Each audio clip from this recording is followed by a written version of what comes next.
सभी साथियों को मेरा नमस्कार। स्वागत है आप सबका आज 13 सितंबर के इंडियन एक्सप्रेस एनालिसिस में। Good morning everyone and welcome to today's Indian Express analysis. So let us begin without any further delay. पहले पेज पे आज एक दुखद खबर है कि कम्युनिस्ट पार्टी के बहुत ही पॉपुलिस्ट नेता थे सीताराम येचुरी जी। इनके कुछ दिन पहले तबीयत भी खराब रही थी और ये इनका निधन हो चुका है।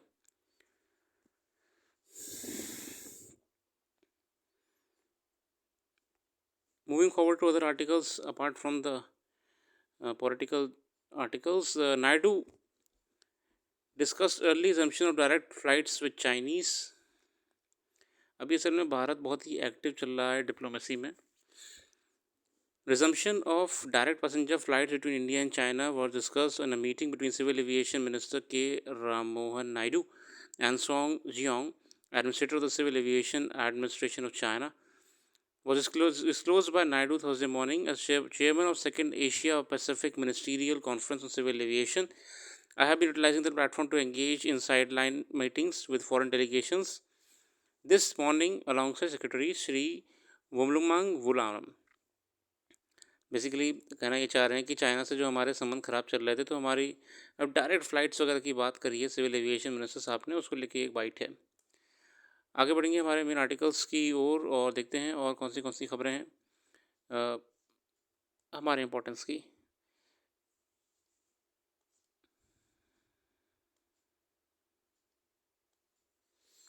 अभी असल में एशिया पैसिफिक की सिविल एविएशन मीटिंग थी तो उसमें प्रधानमंत्री जी भी गए थे। India is moving forward to become a leading aviation hub by the end of decade and will be amongst the most well connected regions in the coming years, Prime Minister Modi said on Thursday while underscoring the shift in India's aviation landscape over the past few years that has made flying more affordable and accessible for the common citizen. India is today a strong pillar of the global civil aviation ecosystem. Growth of the civil aviation sector in India is unprecedented. In just one decade from aviation exclusive, our country has become aviation inclusive. The number of airports has doubled in India in the past 10 years. The India of the future will be among the most well-connected regions globally. और प्रधानमंत्री जी ने ये बयान Pacific forum में रखा। India is moving ahead with the aim to become leading aviation hub by the end of decade, where the MRO maintenance, repair and overhaul industry would be worth $4 billion.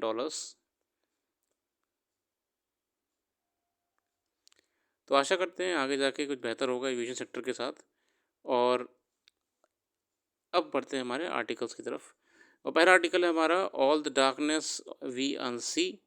ये Manipur incident को लेके है जिस पे मैं नहीं जाऊंगा। कारण है कि थोड़ा सा पॉलिटिकल साइड में इंक्लाइंड आर्टिकल है फॉर अ बेटर अंडरस्टैंडिंग। हालांकि मणिपुर इशू बहुत ही कंसर्निंग है मगर बेटर है कि हम टू द पॉइंट जो हमारे तैयारी में आर्टिकल्स इम्पोर्टेंट रहेंगे उन पे बात करें।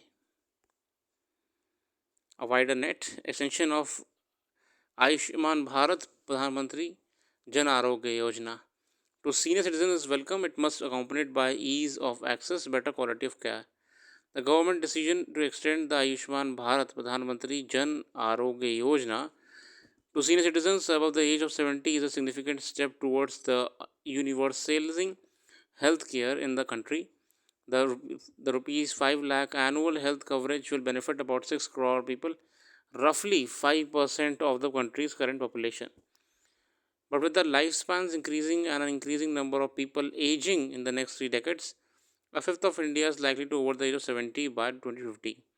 Dealing with the challenges of the demographic transition will require far-reaching changes in welfare policies. Today, barely 20% of the elderly are covered by safety nets such as CGHS, राष्ट्रीय स्वास्थ्य बीमा योजना and employer fund health schemes.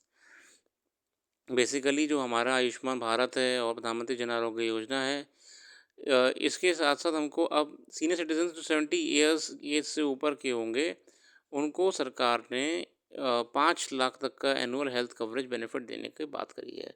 क्योंकि इतनी बड़ी मात्रा में और कोई भी स्कीम हमारे सीनियर सिटीजन्स को कवर नहीं कर रही है। Since 2018, the Ayushman Bharat has covered 7.37 crores hospital admissions. It is a significant achievement in a country where out-of-pocket expenditure on health is often a reason for crushing poverty. Yet the fact that out-of-pocket expenditure constitutes 50% of all health expenses, more than 2.5 times the global average. मतलब भारत में health sector में हमारा जो out of pocket expenditure होता है ना, ये एक वो चैलेंज है ना. There is a substantial body of reportage to show that doctors misinform already stressed families of the grievously ill that availing benefits in the प्रधानमंत्री Jan Arogya Yojana could take months. अच्छा, ये भी एक, अब देखिए पॉलिसी तो सुनने में सारी अच्छी लगती हैं कि इस पॉलिसी में आपको इतने लाख का फ्री इलाज मिलेगा, इतना लाख कवर होगा, इतनी जांचें कवर होंगी. ग्राउंड लेवल पे क्या ऐसा इम्प्लीमेंटेशन हो रहा है? तो हाँ, हो भी रहा है और नहीं भी हो रहा है, दोनों पहलू हैं. कई हॉस्पिटल्स में और ये आरोप लगाए गए हैं, खासकर मेडिकल फैटर्निटी पे तो विशेषकर, कि उन्होंने कोई ऐसा इंटरेस्ट दिखाया नहीं है आयुष्मान भारत जन आरोग्य योजना के या में पार्टिसिपेट करने का. और वो उल्टा मरीजों से और ये कहते हैं कि भैया इसमें तो पेमेंट वगैरह मिलने बहुत समय लगता है, और डायरेक्ट आइए, डायरेक्ट कैश पेमेंट करिए अपना, या फिर हॉस्पिटल को डायरेक्ट पेमेंट करा के कर लीजिए. इसमें अप्रूवल से लेकर हर चीज़ में समय लगता है, कहाँ चक्करों में पड़ रहे हैं. ये ग्राउंड रियलिटी पे है. आप कोई भी अस्पताल में चले जाइए इस समय, यही आपको सुनने को मिलेगा कि जैसे ही आप कहेंगे कि मेरे को प्रधानमंत्री जन आरोग्य योजना में इलाज कराना है, तो या तो सीधे ये कह देते हैं कि please go to government hospital. अगर आपको इलाज ही कराना है तो चले जाइए गवर्नमेंट हॉस्पिटल. प्राइवेट हॉस्पिटल तो भैया अपने खर्चे निकालेगा ना, और इसमें बिल्स और रियम्बर्समेंट्स में इतना समय लगता है कि हम इसमें नहीं आपका कवर कर पाएंगे ना. या फिर ये क्या करते हैं कि या तो ओवर बिलिंग करके, ऐसे मतलब ओवरऑल क्या है, ग्राउंड रियलिटी पे ज़मीन पे ना इतना अच्छा इम्प्लीमेंटेशन नहीं हो पा रहा है. Experts suggest that the overburdened staff at the government institutions do not want to take an additional task of filling up documents related to the insurance scheme. खुद सरकारी वाले ही ये सब कागजी कामों से बचना चाहते हैं. Several health facilities to have Arogya Mitras to counsel relatives of patients, but their role ends at registering claims. Empowering counselors to handhold patients till their claims are settled could help iron out some glitches. To make the scheme more expensive, the government could tap into such lessons and narrow the doctor-patient asymmetry. A Niti Aayog's question paper released in January recognized that with the families becoming increasingly nuclear, ease of access and quality of care will be crucial determinant in the health-seeking behavior of senior citizens. In other words, besides financial assurances, policymakers must urgently ensure that there are enough healthcare centers. मतलब हमको यहाँ पे ना ground reality पे भी ध्यान देने की ज़रूरत है. हालांकि सरकार का बहुत अच्छा इनिशिएटिव है कि सीनियर सिटीजन्स को जो 70 से ऊपर के हैं उन्हें इलाज प्रोवाइड करा रही है इस आयुष्मान भारत योजना के अंतर्गत, मगर ग्राउंड रियलिटी पे जो इश्यूज़ हैं उनको भी एड्रेस करने की ज़रूरत है. आगे बढ़ते हैं.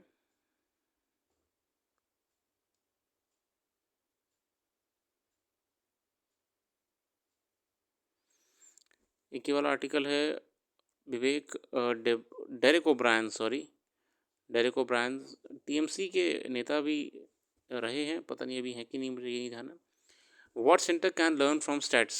स्टेट से क्या लर्न कर सकता है centre. Let me begin by sharing a few startling statistics. India's female labour force participation rate is just 28%. जो फीमेल लेबर फोर्स पार्टिसिपेशन है वो सिर्फ 28% है. 1 out of 3 young people is not engaged in education, unemployment और training. और ये भी स्थिति है कि 3 में से 1 महिला ऐसी है जो कि ना तो शिक्षा में ना ही एम्प्लॉयमेंट में पार्टिसिपेट करती है. Women in making 95% of this group. For every 5 men in managerial positions only 1 is a woman. मतलब आसान भाषा में वुमेन का पार्टिसिपेशन आपका वर्क फोर्स पे कम है. India ranked 127th out of 146 countries in the global gender gap index. और ग्लोबल जेंडर गैप इंडेक्स 2023 में जो रैंक भारत का था 127 था.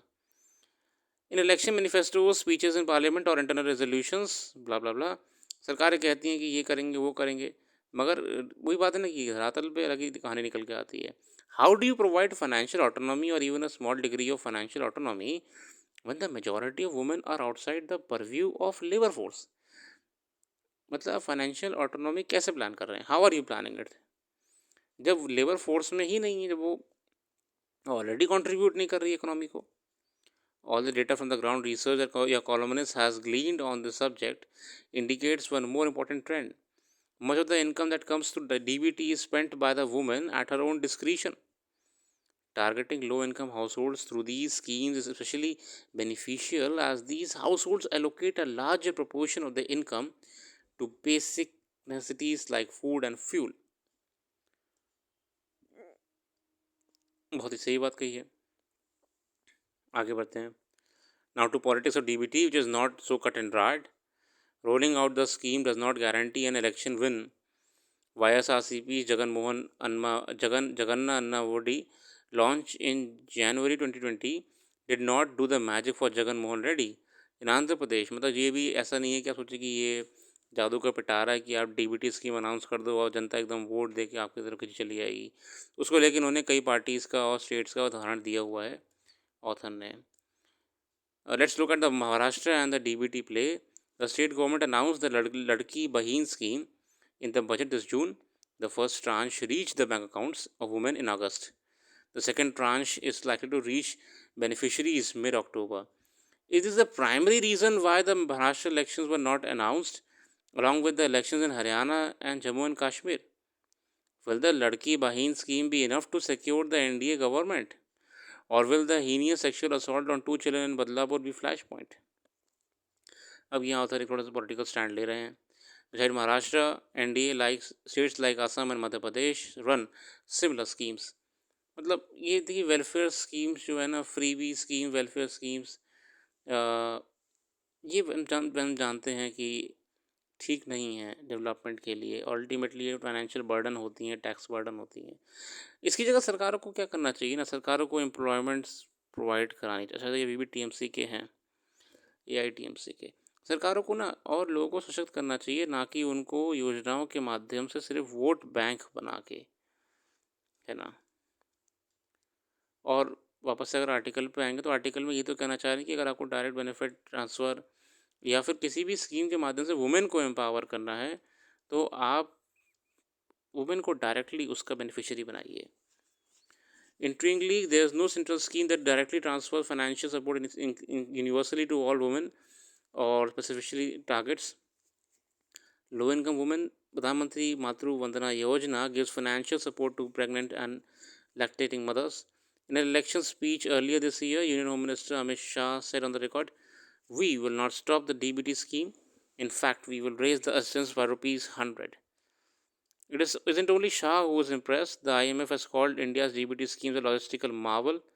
So should we wait for national rollout? Conclusion तो उन्होंने थोड़ा सा पॉलिटिकल करा है, मगर फिर भी बात सही है. डायरेक्ट बेनिफिट ट्रांसफर्स को लेके और वुमेन एम्पावरमेंट को लेके बात करी है. यहाँ पे आगे बढ़ेंगे और आर्टिकल्स की ओर. और ये वाला आर्टिकल अच्छा था, मैंने पढ़ा था, मैं इसमें नहीं जाऊँगा. मगर ये आर्टिकल बेसिकली आपका जो है, जो भी तस्वीर आजकल वायरल हो रही है, प्रधानमंत्री नरेंद्र मोदी जी CGI DY चंद्रचूड़ से मिले हैं, तो उसको लेके लोग चिंता कर रहे हैं कि क्या सेपरेशन ऑफ पावर यही है और क्या जुडिशरी को ऐसा करना चाहिए. यही पब्लिक इवेंट पे मिलने में कोई दिक्कत नहीं होती, प्राइवेट इवेंट तो थोड़ा सा दिक्कत है. इसी को लेकर 2 व्यू पॉइंट्स हैं. इंदिरा जयसिंह जो कि बहुत नामी वकील हैं और फॉर्मर सॉलिसिटर जनरल भी रही हैं, उन्होंने अपना पॉइंट रखा है कि ये बिल्कुल भी ठीक नहीं है और एक सीमा होती है, एक लाइन होती है सेपरेशन ऑफ पावर की लायक. आइए पढ़ते हैं इंदिरा जयसिंह को एक बार. PM and CGI's public display of faith together undermines the constitutional assurances. The CGI and the judges of Supreme Court on appointment take an oath of office to effect that they will bear true faith and allegiance to the Constitution of India, and they will duly and faithfully perform their duties without fear or favor. Photographs tweeted by the Prime Minister show him at Ganesh Puja with CGI DY Chandrachud and his spouse. It is clear that the PM was invited guest. This raises several questions. Primary, Amongst them is whether the CGI has been true to his oath of office. The Supreme Court has held that secularism is a basic feature of Constitution, quoting Upendra Bakshi. The Supreme Court in S.R. Bomai versus Union of India case held that secularism in the Constitution connotes that state by itself shall not espouse or establish or practice any religion. The court in the same judgment also held that every individual person will have in that order an equal right to freedom of conscience and religion. है ना, हम जानते हैं कि Bommai S R Bommai वाले case में कहा था कि राज्य का कोई धर्म नहीं होता है ना, और बाकी हर व्यक्ति का अपना अधिकार होता है कि वो अपनी इच्छा से जो धर्म को मानना चाहे उसे मान सकता है. Nobody can question the right of CGI and the PM to enjoy the freedom of conscience. और ये बात भी सही है कि PM साहब और CGI साहब का तो उनका पर्सनल कॉन्साइंस है, वो पूजा करें, वो कोई भी काम करें. The question however is whether the public display of the faith breaches their respective oaths of office. The answer undoubtedly is the affirmative. It is the first known case in India judicial history where a sitting CGI has invited a sitting PM to public display of religiosity with videographers and photographers to ensure that the event is made public. The CGI is in saffron kurta while the PM is wearing a Maharashtrian topi. One must also remember that the CGI has heard and is due to hear shortly the case relating to the disqualification of legislators from Maharashtra and the use of party symbols by the two factions of Shiv Sena. This is not the first time that we have seen this kind of display, but we let each instance pass, creating a new normal. In the January, the CGI visited the Dwarkadhish temple in Gujarat and urged district court lawyers to function in a manner that a Dhwaja of justice keeps flying. Dhwaja is a Hindu symbol, so how does the square with secularism and his oath is of office? बहुत ही अच्छी बात कही यहाँ पे इंदिरा जयसिंह जी ने कि अभी महाराष्ट्र के जो महायुति सरकार और महाअगाड़ी सरकार का फॉर्मेशन हुआ, फिर उद्धव ठाकरे साहब झंडे को लेकर विवाद हुआ, कन्फ्यूजन हुआ, उसका फैसला भी आने वाला है, जिस भी हियरिंग लगी कोर्ट में, तो क्या ये सही था? The puja in public view by two constitutional functionaries raises the question of whether religion is being infused into judiciary. India is a multi-faith society, so how does the public display of one religion by constitutional functionaries comply with the oath of office in the S.R. Bomai? The Supreme Court observed that Constitution does not recognize, it does not permit mixing religion and state power. Both must keep apart. Assuming that the puja was constitutionally permissible, why invite the PM only? अच्छा देखिए, ये पता एक point निकल के ये आ रहा है कि PM साहब कहीं जाते हैं वो उनका पर्सनल है भैया, उसमें कोई बात नहीं है, पब्लिक फिगर हैं.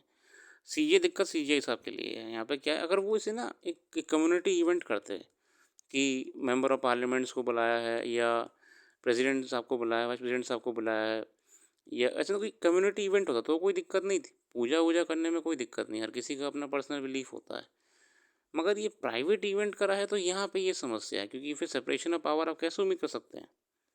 इन्फ्लुएंस तो होगा ना, जब कोर्ट के सामने इतने बड़े बड़े जजमेंट्स पड़े हुए हैं, इलेक्टोरल बॉन्ड से लेके महाराष्ट्र में गवर्नमेंट को लेकर, डिफेक्शन को लेकर. This brings us to separation of power judiciary between executive and judiciary. Montesquieu wrote that there is no liberty if the powers of judging are not separated from the legislative and executive. Justice must, after all, not only be done but also be seen to be done. But न्याय सिर्फ मतलब होना नहीं चाहिए, दिखना चाहिए हो रहा है. This continues to be the law of land. For the sake of institutional sanctity, the CGI needs to answer the following questions. 1. At whose invitation did PM go to CGI residence? किसने बुलाया था? 2. Why were the other constitutional functions not present? Were they invited? 3. In the 2-year tenure of CGI, how many times was he met the PM for social and religious function in private? 4. Why was a private religious ritual used for photo opportunity? And 5. Was the symbolism of the Maharashtrian topi lost on the CGI given that Maharashtra elections are coming up? And 6. Given his overt display of Hindu symbols, hymns and rituals, can a non-Hindu litigant expect impartial justice from CGI? The oath of office requires allegiance not only to constitution but also one's conscience. Can the CGI honestly say he has been faithful to his conscience? बहुत ही सही बात इंद्रजा Singh ma'am ने कही है, senior अधिवक्ता रही हैं और सरकार को कई मुद्दों पर सलाह दी है, सलाहकार भी रही हैं। और ये आप पढ़ लीजिएगा, भूपेंद्र यादव जी मंत्री जी हैं, इनके क्या इन्होंने कहा है। इन्होंने बेसिकली डिनाई ही करा है, उन्होंने कहा ऐसा कुछ भी नहीं है, प्राइम मिनिस्टर एक पब्लिक फिगर है ही हैं। The fact that prime minister himself posted this video was the public domain demonstrates the kind of transparency, ethics, and propriety followed by these two constitutional authorities steering India. It is the sinister which is hidden. It is the pure which is shared. The video was shared in the same spirit. अब मंत्री जी तो obviously बातें कहेंगे वही जो कि सरकार के हित में होगा. Moving forward, above articles have actually given us a glimpse of various aspects of the important issues in the nation. Like from this above article, we are able to understand that how we can reform the women by making them and also ensuring that they are the direct benefit transfer beneficiaries, but also in the meantime ensure that they are the participants of the labor force. They are the participants of the labor force.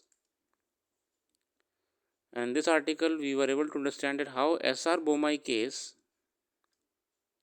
told that state has no religion and it is secular state, everyone religion is respected. Along with every person has right to conscience and practice his or her religion, but there comes a thin line when we are talking about the high value individuals like the Prime Minister and the CGI of India. How can we justify that things are not going south by such meeting? Not politicizing the event.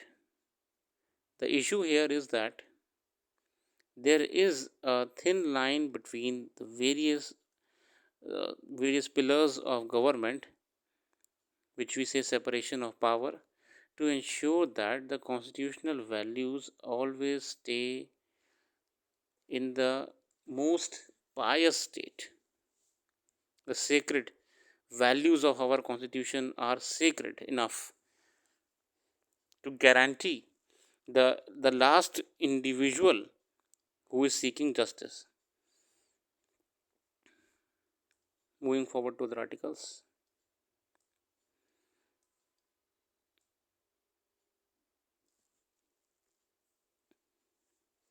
Could live germs 10,000 feet above in the sky cause diseases in humans? Back in the 20s, scientists flew planes across US and caught floating spores. A century on research who flew as high as 10,000 feet above Japan. मतलब वो जो spores होते हैं ना, the team estimated that the microbes had flown more than 1200 miles when they captured.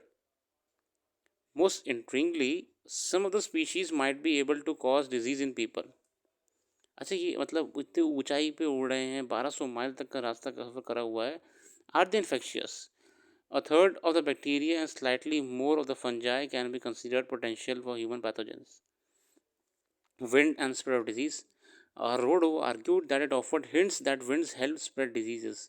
The idea of the flights originated from the Rodo's research into mysterious condition known as Kawasaki disease, which causes fevers, rashes, and sometimes deadly heart attacks. Researchers have long debated whether the disease is caused by a pathogen or faulty immune system or a combination of the two. यहाँ पे Kawasaki disease के बारे में बात हो रही है. The region of China where the winds came from has many massive farms and livestock operations. मतलब देखिए, समझने का प्रयास करिएगा कि जैसे स्पोर्स वगैरह होते हैं ना, जो ये आपके नीचे छोटे छोटे पौधे होते हैं, उनमें पॉलिनेटिंग स्पोर्स होते हैं. हवा चल रही है, वो भी साथ में उड़ के चले जा रहे हैं, या और भी किसी कारण से माइक्रोब्स अगर आपके ट्रैवल कर रहे हैं. Since the research suggested that something was traveling in the winds, Rodo and his team flew a Cessna airplane into air masses that blew from China over the Sea of Japan. Upon the troposphere, an inlet was opened on the side of the plane, allowing air to flow into the tube. अब उनको sample लेने के लिए उन्होंने क्या करा ना, sample लेने के लिए एक ऐसे सिलेंड्रिकल ट्यूब लगा दिया स्पेस प्लेन के पास होने में, और जब हवा उससे गुजरने लगी, जब वो उड़ रहे थे सी ऑफ जापान के पास में, तो वो असल में सैंपल कलेक्ट कर रहे थे इसके अंदर, है ना. That led to the filter where airborne particles were trapped. अब इसके रिजल्ट्स क्या है, क्या सही में ऐसा होता है कि disease can spread from the air even 10,000 feet above? Examining the samples in the lab, Rodo and his colleagues found high levels of rare mineral called halphinium, which probably came from mines in China, and fungal spores along with the bacteria sticking to a tiny dust grain. Despite the organism's long journey, some were still alive. When Rodo and his colleague extracted DNA from the microbes, they discovered at least 266 kinds of fungi and 305 types of bacteria. Many of the microbes belong to groups that grow on plants or in soil. Some are particularly good at growing in heavily polluted soil. मतलब कि इतना सारा sample मिला ऊपर से कि fungi से लेके बैक्टीरिया सब हैं उसमें, 266 प्रकार के मिले. Rodo said that he and his colleague were preparing experiments to expose air samples to human lung cells. अब वो उसको जो सैंपल कलेक्ट कराया ना, इसको ह्यूमन लंग सेल्स पे टेस्ट करेंगे. The study does not solve the mystery of Kawasaki disease. हालांकि इस पूरी रिसर्च के बाद कावासाकी डिजीज़ के क्या कारण हैं उसे सॉल्व नहीं कर पाए हैं. अगला आर्टिकल ये वाला आपका प्रधानमंत्री जन आयुष्मान भारत योजना वाला ही है. A day after Union Cabinet approved the expansion of Ayushman Bharat Jan Pradhan Jan Arogya Yojana to cover all Indians of age 70 years and older, irrespective of their income, officials on Thursday said registration for the expanded insurance scheme will likely to begin within a week. The scheme may be formally launched by Prime Minister subsequently. Ayushman Bharat is already the world's largest public health insurance scheme. It provides a free cover up to 5 lakh annually to all members of the aged families, estimated to comprise the bottom 40% of the population economically irrespective of age. Basically उस तबके को सुरक्षित करना चाह रहे हैं जो कि अपना हेल्थ अफोर्ड नहीं कर सकते हैं. Register for the scheme. Those eligible for the expanded cover will be able to register themselves and get Ayushman Bharat card as soon as the new module is added to the existing portal. Beneficiaries can register either through the Ayushman app or at the Ayushman Bharat counter at any government facility. Anyone who has turned 70 as per Aadhaar can register for the new health cover. और वो मतलब अपना अगर आपके आधार card के आपकी as 70 plus हो रही है तो आप फिर इसको रजिस्टर कर सकते हो. The portal will also be face authorisation enabled to ensure that even elderly person whose fingerprints are difficult to read or have changed over time can avail benefits. अच्छी एक समस्या भी आती है आधार कार्ड में, अगर आपको ध्यान हो तो आपके घर के जो बड़े बुजुर्ग होंगे ना, उनके फिंगरप्रिंट मैच नहीं हो पाते हैं, तो इसलिए आप ये कह रहे हैं कि उसको हम फेस ऑथराइजेशन से इंश्योर कर लेंगे. तो ये कवर दिया जा रहा है 5 लाख का एनुअली, और कई बड़े पॉपुलेशन को ये कवर करेंगी गवर्नमेंट इस हेल्थ इंश्योरेंस स्कीम के माध्यम से. Some 80 lakh people are separately covered under various government health schemes. देखिए CGHS है, सेंट्रल गवर्नमेंट हेल्थ स्कीम है, ex serviceman contributory health scheme है, मगर किसी में भी ना सीनियर सिटीजन्स को जनरली कवर नहीं करा जा रहा था. ESIC है, तमाम जो योजनाएं आपकी स्कीम चल रही हैं, इसलिए गवर्नमेंट ने कहा कि उनको हम ऐसे मिस नहीं कर सकते, we have to do something. And looking over the why the scheme matters, making health cover universal over the age of 70 is a very significant.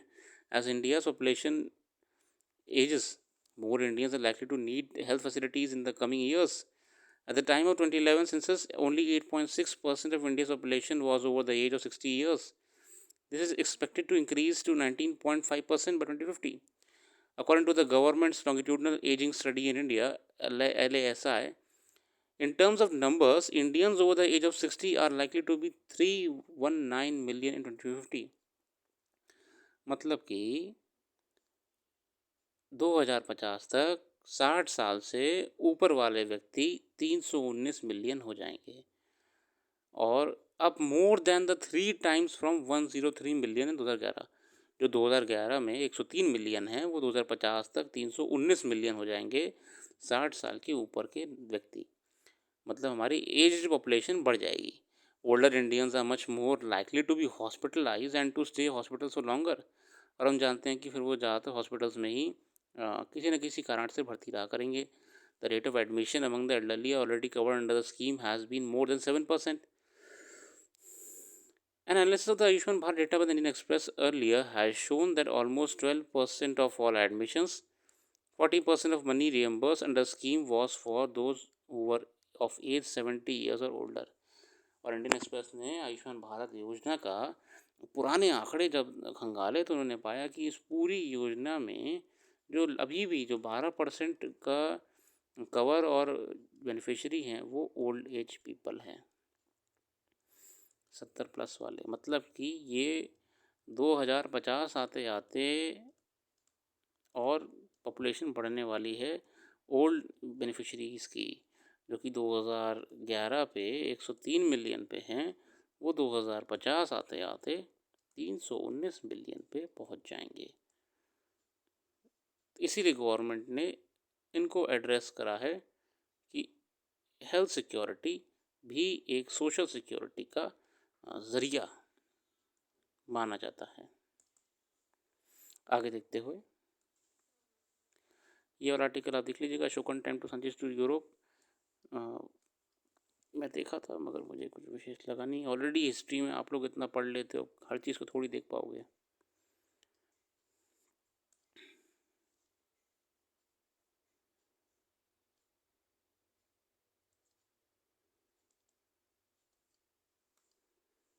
बाकी आज के लिए रखते हैं. अपना कीमती समय देने के लिए बहुत बहुत धन्यवाद. और कोई भी करंट अफेयर्स यहाँ पर अगर हम डिस्कस नहीं कर पाए हैं तो वो हम वेबसाइट पर डाल देंगे. वेबसाइट का लिंक डिस्क्रिप्शन में मौजूद है. रिटेल इन्फ्लेशन 3.6% पे बढ़ गया है और August fueled by rising food prices. ये समस्या है इस समय. रिटेल इन्फ्लेशन बढ़ता जा रहा है. बाज़ार को कंट्रोल में रखने का प्रयास करना पड़ेगा, वरना महंगाई से जो कॉमन मासेस हैं, सिटीजन्स हैं, वो परेशान हो जाएंगे. और ये डेटा NSO का है.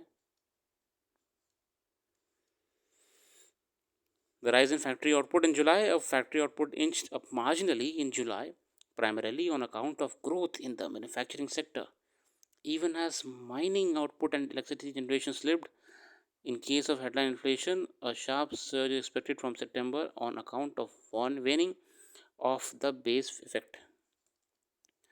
इसी बहाने आज इकोनॉमिक्स में पढ़ने का प्रयास करिएगा. रिटेल इन्फ्लेशन क्या होता है, ये रिटेल इन्फ्लेशन, हेडलाइन इन्फ्लेशन क्या होता है, इन्फ्लेशन क्यों होता है, इन सब पॉइंट्स पे आप बिंदुओं पे भी ध्यान दे सकते हैं.